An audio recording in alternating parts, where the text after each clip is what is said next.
നിങ്ങൾ വിയർത്തും വിഷമിച്ചൊക്കെ ചെയ്യുന്ന കാര്യങ്ങൾ അത് ഈ വിയർപ്പല്ലെങ്കിൽ പോലും ഏത് തരത്തിലുള്ള വിയർപ്പായാലും കർത്താവിൻ്റെ മുമ്പിലുള്ള സങ്കടങ്ങളെയൊക്കെ വളരെ നിരാശയില്ലാതെ വിഷമമില്ലാതെ ഈർച്ചയില്ലാതെ സ്വീകരിക്കണം. അതിനാണ് സൗമ്യത എന്ന് പറയുന്നത്. ദൈവത്തിന് ഇഷ്ടപ്പെട്ട കുറേ സ്വഭാവങ്ങളുണ്ട് ബൈബിളിൽ. മോസസിന് ദൈവത്തിന് വല്ലാണ്ട് ഇഷ്ടപ്പെടാൻ കാര്യം, മോസസിനെ ദൈവം ഉയർത്താൻ കാരണതും മോസസിൻ്റെ സൗമ്യതയാണ്. പുറപ്പാട് പുസ്തകം പറയുന്നത് മോശ ഭൂമുഖത്തുള്ള എല്ലാ മനുഷ്യരെക്കാളും സൗമ്യനായിരുന്നെന്ന്. ഞാനിപ്പോൾ വേർത്ത് വിഷമിച്ചുകൊണ്ട് പറയുകയില്ല, പക്ഷേ നമ്മുടെ സഹനങ്ങളുടെയൊക്കെ ദൈവം കാണുന്ന ഒരു രീതിയുണ്ട്. ദൈവം ഇഷ്ടപ്പെടുന്ന ക്വാളിറ്റീസ്, ഈ ക്വാളിറ്റീസിനാണ് നമ്മൾ സാധാരണ പ്രസാദപരം, കൃപാവരം എന്നൊക്കെ പറയണത്. ഇപ്പം നമ്മൾക്ക് പല പ്രശ്നങ്ങളുണ്ടാകാം, പക്ഷേ എന്ത് പ്രശ്നമായാലും ഇപ്പം ഇന്നിപ്പോൾ നമ്മുടെ പിള്ളേർ ഇന്ന് നീറ്റ്സ് എഴുതുന്ന ദിവസമാണ്. മാതാപിതാക്കന്മാർ പലരും കുഞ്ഞുങ്ങളുടെ കൂടെ അവർക്ക് കൂട്ടുപോയിരിക്കുക. ഇപ്പോൾ തന്നെ നമ്മൾ പ്രതീക്ഷിക്കാത്തൊരു A+ ചിലപ്പോൾ നമുക്ക് കിട്ടി കാണത്തില്ല. ഈ ആഴ്ചയിലെ സങ്കടങ്ങളെല്ലാം A+ൻ്റെ സങ്കടങ്ങളാണ്. പണ്ടത്തെ സങ്കടം ജയിച്ചോ തോറ്റോ എന്നുള്ള സങ്കടമേ ഉള്ളായിരുന്നു. ഇപ്പോഴത്തെ സങ്കടത്തിൻ്റെ പേര് മാറ്റി A+ സങ്കടമായി. അങ്ങോട്ടും ഇങ്ങോട്ടും ചോദിക്കണ എത്ര A+ ഉണ്ടെന്നാണ് ചോദിക്കണേ. സങ്കടത്തിൻ്റെ സ്റ്റൈലൊക്കെ മാറി. ഇപ്പോൾ സങ്കടം വരെ A+ ഉണ്ട്, A ഉണ്ട്, B+ ഉണ്ട്. ഇപ്പം കാലം മാറുമ്പോൾ സങ്കടത്തിൻ്റെ പേരും മാറുന്നുണ്ട്. ഇപ്പം എന്ത് A+, B+ സങ്കടമായാലും ശരി, സങ്കടകാലം, സഹനകാലം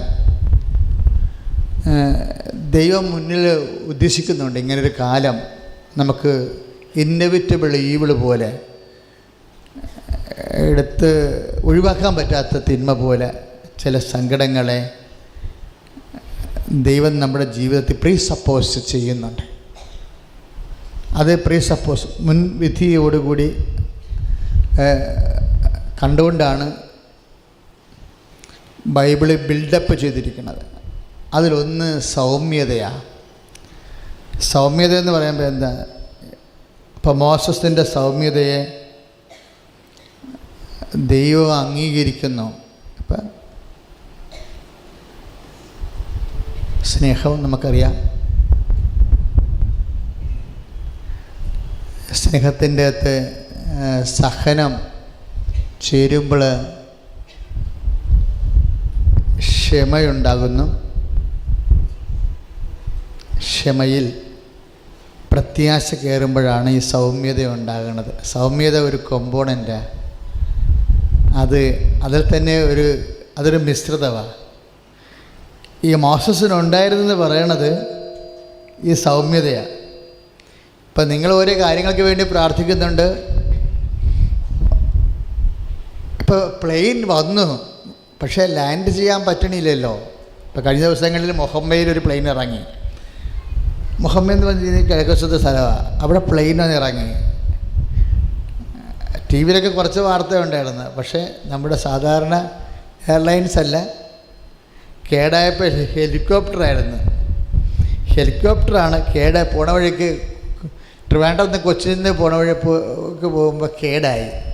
അപ്പോൾ ഉടനെ അവർ മുഹമ്മയിലൊരു പാടത്ത് ഇറക്കിയത്.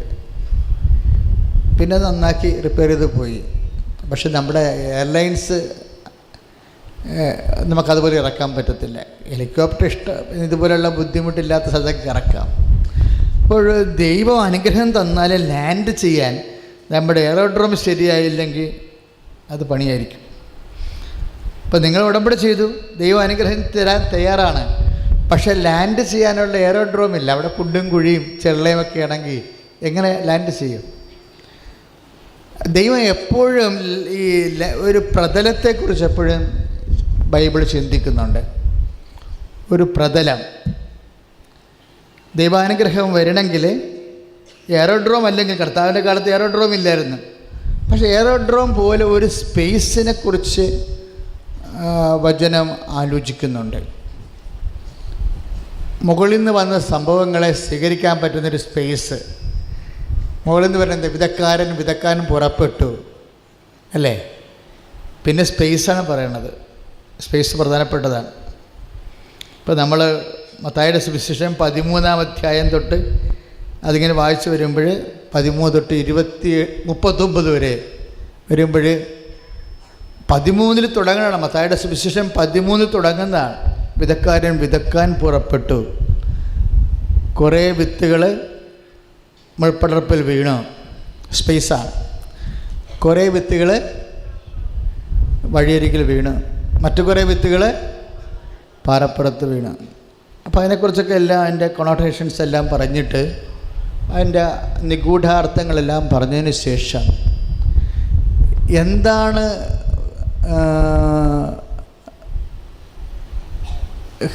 അതായത് ഇത് പാടശേഖരം വചനം വീഴുന്നത് എവിടെയാണെന്ന് പറയുന്നുണ്ട്. എവിടെയാണത്?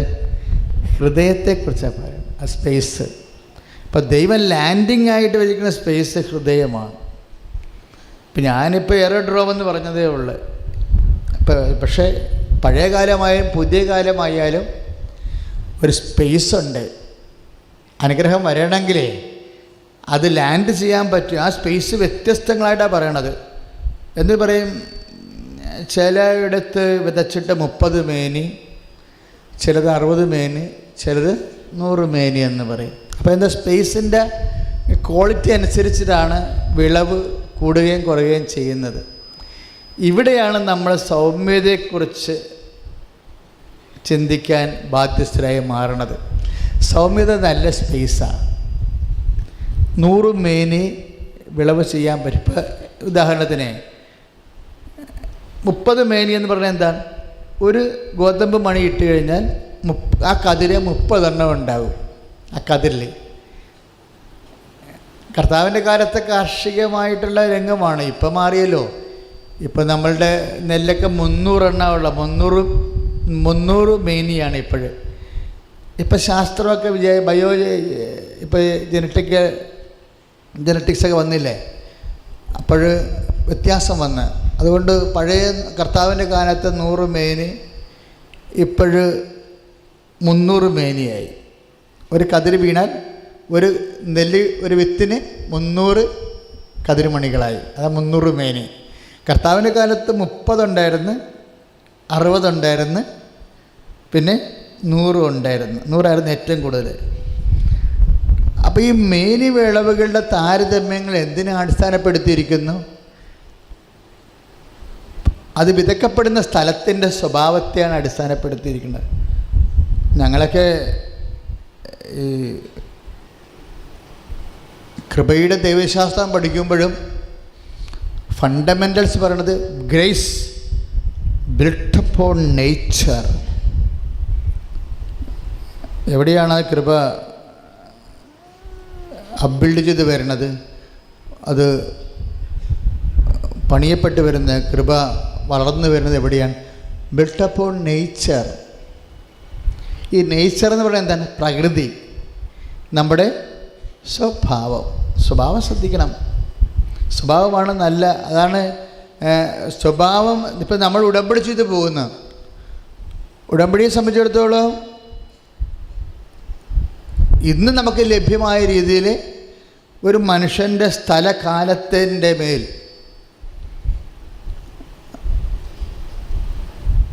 യാതൊരു വിട്ടുവീഴ്ചയുമില്ലാതെ സ്വയം നിർണായകമായ അധികാരത്താൽ അമ്മ ഇടപെടുന്നതാണ് ഉടമ്പടി. പക്ഷേ ഉടമ്പടി അത് നമ്മൾ ഭരിക്കണ ആർക്കാണ്? വ്യക്തികൾക്കല്ലേ. വ്യക്തികൾ വരുമ്പോൾ ചില ആൾക്കാർ പറയണേ മരുന്ന് റിസീവ് ബോഡി ഫാദർ ഇത് എല്ലാ സംവിധാനങ്ങളും ഇവിടെ ഉണ്ട്, പക്ഷെ ബോഡി മരുന്ന് അക്സെപ്റ്റ് ചെയ്യണില്ലെന്ന് പറയും. അത് ഇപ്പം നമ്മൾ സൂപ്പർ സ്പെഷ്യാലിറ്റി ഹോസ്പിറ്റലിലൊക്കെ ICUലൊക്കെ വെന്റിലേറ്റർ പറയുമ്പോൾ എന്താ പറയണത്? ഈ മരുന്നൊന്ന് ബോഡി അക്സെപ്റ്റ് ചെയ്യാനിടയായാൽ 24 മണിക്കൂറിൽ ഞങ്ങൾ ആൾക്കാരെ രക്ഷപ്പെടുത്തും. പക്ഷേ ബോഡി മരുന്ന് അക്സെപ്റ്റ് ചെയ്യണില്ലെന്ന് പറയും. ഇതുപോലെ കൃപ അക്സെപ്റ്റ് ചെയ്യാത്ത ബോഡിയുണ്ട്. കൃപ അക്സെപ്റ്റ് ചെയ്യാത്ത ബോഡി എന്ന് വെച്ചാൽ മനസ്സ്. ഇപ്പം ചില ആൾക്കാർ ഇന്ന്